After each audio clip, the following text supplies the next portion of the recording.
MBBS in abroad. Apollo MedSkill 6 years of MBBS program will be completed in 35 lakhs only.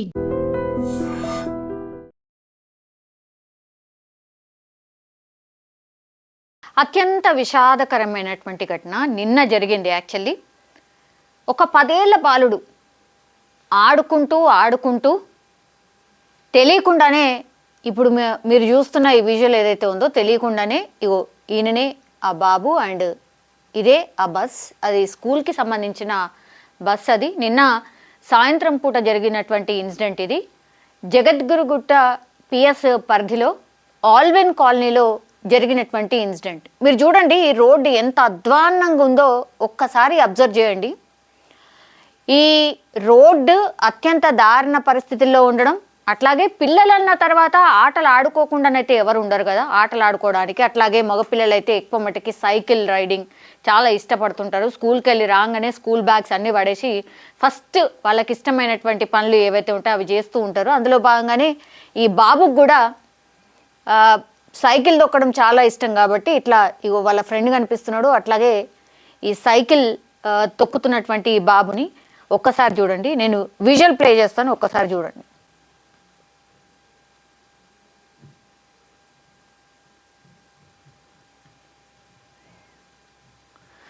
So ఈ visual మనం చూసినప్పుడు actually అక్కడ ఆయన పాపం మా గతుకుల రోడ్డు ఉంది కదా, దాని నుంచి పైకి కొంచెం అప్ ఎక్కడానికని ట్రై చేస్తున్నాడు.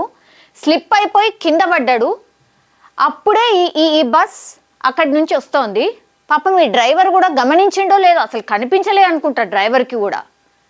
ఈ డ్రైవర్ కూడా ఆయనకు కనిపించకుండానే ఆ బాబు వితిన్ సెకండ్స్ ఏముంది, జస్ట్ సెకండ్లోనే ఆ బాబు కింద పడ్డం, ఆ తర్వాత ఈ ఫ్రంట్ టైర్ ఆయనని మీదికెళ్ళి వెళ్ళిపోయింది. అట్లా మీరు చూడండి ఒకసారి విజువల్. వెంటనే అక్కడ ఉన్న వాళ్ళు అరిచిండ్రు, దెన్ బ్యాక్ వచ్చేసిండు. వచ్చిన తర్వాత కూడా ఆ బాబు కొంచెం కదులుతున్నాడు, బయటికి వెళ్ళిండు. గట్టిగా అరిచిండ్రు. ఆ తర్వాత జతీష్ చౌహాన్ ఆయన పేరు వచ్చేసి వాళ్ళ ఫాదర్. ఆ బాబుకి కేవలం 10 సంవత్సరాలు మాత్రమే. ఆయన ఏం మాట్లాడినరో ఒకసారి వినండి. పాపం తండ్రి ఆవేదన అంతా ఇంత కాదు. ఒక్కసారి స్కూల్ నుంచి 3:30కి వచ్చాడు. వచ్చి బ్యాగ్ పెట్టేసి ఇంట్లో నుంచి ఆడుకోనికి వెళ్ళాడు, సైకిల్ తీసుకొని వెళ్ళాడు. అక్కడ వెళ్తే ఆ రోడ్ బాగాలేదు. అక్కడ ఆడుతూ మళ్ళీ బస్సు వచ్చింది. రోడ్ బాగాలేదని పడి కిందకి పడిపోగానే ఆ బస్సు టైర్ ఎక్కించేసాడు. టైర్ ఎక్కగానే ఆ డ్రైవర్ ఏమో లేదు బస్సు ఎక్కలేదు, పడిపోగానే అప్పుడు నేను కొంచెం దూరం ఇంటికి తీసుకొచ్చేసిన. ఇంటికి తీసుకురాగానే చూస్తే ఏం అది కాదు. హాస్పిటల్ తీసుకుపోతే ఎక్స్రే చేస్తే బ్యాక్ పోని వెళ్ళిపోయింది. మళ్ళీ వేరే హాస్పిటల్ కూడా కాలేదు, వేరే హాస్పిటల్ తీసుకెళ్ళన్నారు. తీసుకుపోయినాము, సిటీ స్కాన్ అన్ని చేశారు. ఆ లోపల మళ్ళీ అక్కడ కూడా వేరే హాస్పిటల్ తీసుకోవండి, పెద్ద హాస్పిటల్ తీసుకోపోతే వెళ్తూనే ఆల్రెడీ బాబు సీరియస్ కండిషన్ లో అయిపోయింది. అది మొత్తం కూల్ అయిపోయింది, బాడీ అంతా కూల్ అయిపోయింది. అక్కడే అడ్మిట్ అవ్వగానే జస్ట్ ఇట్లా లోపల పోగానే బాబు చనిపోయాడు. 5 సంవత్సరాల బాబు, మా బాబు, ఒక కొడుకు నా బాబు. నాకు న్యాయం కావాలి, న్యాయం చేయండి. దీనికి కఠిన శిక్ష చేసి న్యాయం చేపిస్తే నాకు అది ఉంటుంది అంతే. సో వాళ్ళ ఫాదర్ వర్షన్ అది. ఏ తండ్రి అయినా ఇంతకంటే ఏం కోరగలుగుతాడు? నిజం చెప్పాలంటే కూడా ఈ బస్ ఇది క్వాంటమ్ లీప్ స్కూల్కి సంబంధించిన బస్. ఇగో ఈ బస్ టైర్ కిందనే ఆ బాబు పడి చనిపోయిండు. ఇప్పుడు పోలీస్ స్టేషన్కి తీసుకువెళ్ళి పూర్తిగా కేసు రిజిస్టర్ చేయడము, ఎంక్వైరీ చేయడం ఇదంతా కూడా నడుస్తుంది. కానీ నిజం చెప్పాలంటే ఆ విజువల్ మనం చూసినా సరే ఎక్కడ కూడా మనకు కనిపించట్లేదు ఆర్ అనిపించట్లేదు ఈ బస్ డ్రైవర్కి సంబంధించిన మిస్టేక్ ఉందని. ఎందుకంటే ఆ విజువల్లో క్లియర్ కట్గా కనిపిస్తోంది బాబు ఆడుతూ ఆ గతుకుల రోడ్లో. మీరు ఒకసారి ఆ విజువల్ చూడండి.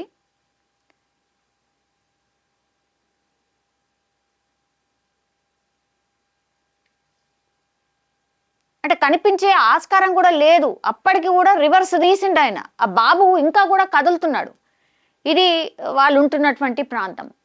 అయితే ఇక్కడ ఏంటి అని అంటే యాక్చువల్లీ గతుకుల రోడ్ ఉంది, వాళ్ళ ఫాదర్ కూడా మెన్షన్ చేస్తున్నాడు కదా, పూర్తిగా రోడ్ అంతా బాగాలేదు, మా బాబు ఆడుకోవడానికని వెళ్ళినప్పుడు ఆడుతూ ఆడుతూ ఆయన కింద పడిపోవడం, ఆ తర్వాత బస్ వచ్చి ఆయన మీదకి వెళ్ళిపోయింది అన్నటువంటి మాట చెప్తున్నాడు. కానీ అక్కడ క్లియర్గా మనకు కనిపిస్తోంది యాక్చువల్లీ ఆల్ ఆఫ్ సడన్ బాబు పడిపోయిండు, అప్పుడే కొంచెం గ్యాప్ కూడా ఉంది, అప్పుడే ఆ బస్సు రావడం, ఆ తర్వాత డ్రైవర్కి కూడా కనిపించదు, నిజం చెప్పాలంటే కూడా డ్రైవర్ మిస్టేక్ కూడా అక్కడ ఏం అనిపించట్లేదు.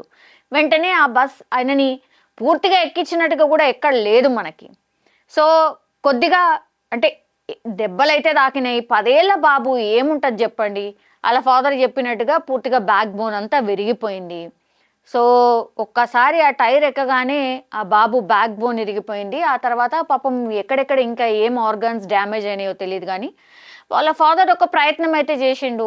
ఆ హాస్పిటల్ తీసుకెళ్తే కూడా ఎక్స్రేలు తీస్తే కూడా బ్యాక్ బోన్ పూర్తిగా ఇదైపోయింది. ఆ తర్వాత ఆర్గాన్స్ ఒక్కొక్కటి అట్లా ఫెయిల్ అవుతూ పాపం వాళ్ళ చేతిలో కూడా ఏం లేకుండా అయిపోయింది. తను ఒకటే కోరుతున్నాడు, నాకు న్యాయం కావాలి, ఇట్లాంటివి ఇంకోసారి జరగకుండా చూడాలి అని. కానీ నిజం చెప్పాలంటే కూడా అక్కడ జరిగినది ఏంటి అని అంటే అక్కడ ఎవరి మిస్టేక్ అనిపిస్తలేదు. బాబు ఆడుతున్నాడు, అక్కడ స్లిప్ అయి పడిపోయాడు, ఆ బాబు అనుకోలేదు అక్కడి నుంచి బస్ వస్తుంది అని, ఆయన కూడా జరిగే అంత పరిస్థితి లేదు. అండ్ ఆ డ్రైవర్కి కూడా అసలు బాబు పడిపోయింది కనిపించలేదు, ఏదో తాకింది అనగానే అక్కడ ఉన్న వాళ్ళు అరవంగానే బ్యాక్ వెళ్ళిపోయిండు వెంటనే. అప్పటికి బాబు చలనం ఉంది, అంతా ఉంది, వీళ్ళు హాస్పిటల్ తీసుకుపోయినరు, వాళ్ళ ట్రయల్ వాళ్ళు చేసిండ్రు, కానీ పాపం బాబు అయితే బతకలేకపోయాడు. వీళ్ళు 35 సంవత్సరాలుగా సేమ్ అక్కడే ఉంటున్నారట, ఒకే ఒక్క బాబు. పాపం ఏ పేరెంట్ అయినా ఎవరైనా అనుకుంటారా ఆడుకోవడానికని వెళ్ళినటువంటి బాబు ఇట్లా తిరిగి రాని లోకాలకు వెళ్తాడని. కానీ దయచేసి ఇగో ఇట్లాంటి ఇన్సిడెంట్స్ జరిగినప్పుడైనా పిల్లలకి కొంత చూయించండి, అవగాహన కల్పించండి. బికాస్ ఇట్లా సైకిళ్ళు తీసుకొని రోడ్డు పైనకి వెళ్ళిన తర్వాత ఆటలో ఉంటూ వాళ్ళకు తెలియకుండానే ఇట్లాంటి ప్రమాదాలకు గురవుతూ ఉంటారు. సో పేరెంట్స్ దయచేసి కొంత వాళ్ళకి జాగ్రత్తలు చెప్పడమే కాకుండా ఎవరైనా చూసేలాగా, అంటే వాళ్ళు ఎటుపోతున్నారు ఏంది చూసేలాగా, మగపిల్లడా ఆడపిల్లల చిన్నగా ఉన్నారు కదా, వాళ్ళు ఆడుకుంటారు, ఎప్పటి నుంచో అలవాటు, ఇక్కడ చుట్టుపక్కల ఉన్న వాళ్ళు అందరూ తెలుసు అని అనుకుంటే ఇట్లాంటి కొన్ని ఇన్సిడెంట్స్ జరిగినప్పుడు మనకు ఒక లెసన్ అనమాట. అట్లా కాదు, ఖచ్చితంగా ఈ పిల్లల మీద ఒక నిగరాని అనేది ఉండాలి. పేరెంట్స్ ఇద్దరు కూడా వర్కింగ్ అయిపోయేసరికి కూడా అట్లాంటి వ్యవస్థ ఉండట్లేదు. కాబట్టి ఇట్లాంటి ఇన్సిడెంట్స్ జరిగినప్పుడు మాత్రం పాపం తల్లిదండ్రులకు కన్నీరు తప్ప ఏమీ ఉండట్లేదు. కానీ పాపం ఒక 10 ఏళ్ల బాబు అనుకోని సంఘటనతో మరణించడం మాత్రం చాలా చాలా బాధాకరం. ఇది జగద్గిరిగుట్ట ఆల్విన్ కాలనీలో జరిగినటువంటి దారుణమైన ఇన్సిడెంట్ ఇది.